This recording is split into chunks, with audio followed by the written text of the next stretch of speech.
बिल्लाहि मिनश शैतानिर रजीम बिस्मिल्लाहिर रहमानिर रहीम। जज़ीरा खिज़रा के ज़ेर उन्वान आप साहिबान की खिदमत में हज़रत इमाम ज़माना अलैहिस्सलाम की तौक़ीआत बयान की जा रही हैं, यानी जिसमें अवाम ने सवाल किए हैं और इमाम अलैहिस्सलाम ख़त के ज़रिए उनके जवाबात इरसाल फरमा रहे हैं।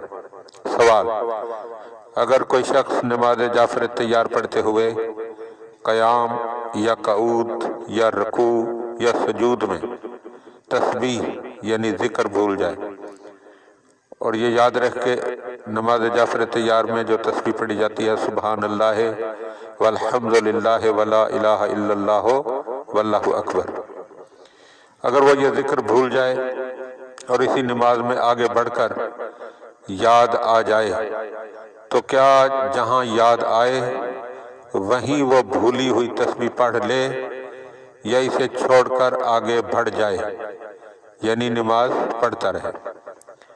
तो इमाम अलैहिस्सलाम ने तौक़ीए मुबारक में फरमाया, जब इससे इन हालतों में से किसी हालत में सहव हुआ है और इसी नमाज में उसे आगे बढ़कर याद आया तो जहां उसको याद आया है वहीं जो चीज़ फौत हो गई है उसको बजा लाए।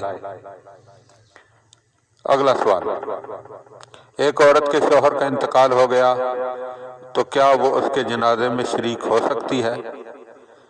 तो इमाम अलैहिस्सलाम जवाब में फरमाया, हाँ, वो जनाजे में शरीक हो सकती है।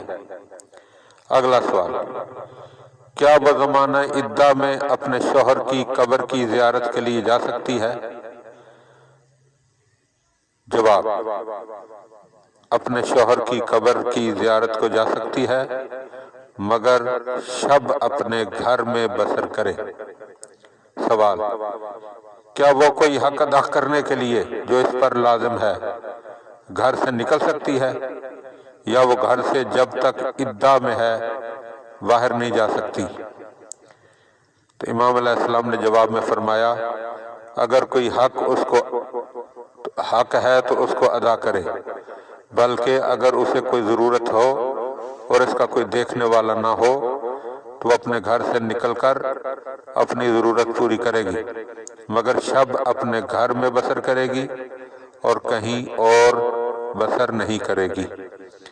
ये सवालात भी अल्लामा मजलिसी की किताब बिहारुल अनवार की 12वीं जिल्द के तर्जुमे के 31वें बाब में से बयान किए जा रहे हैं।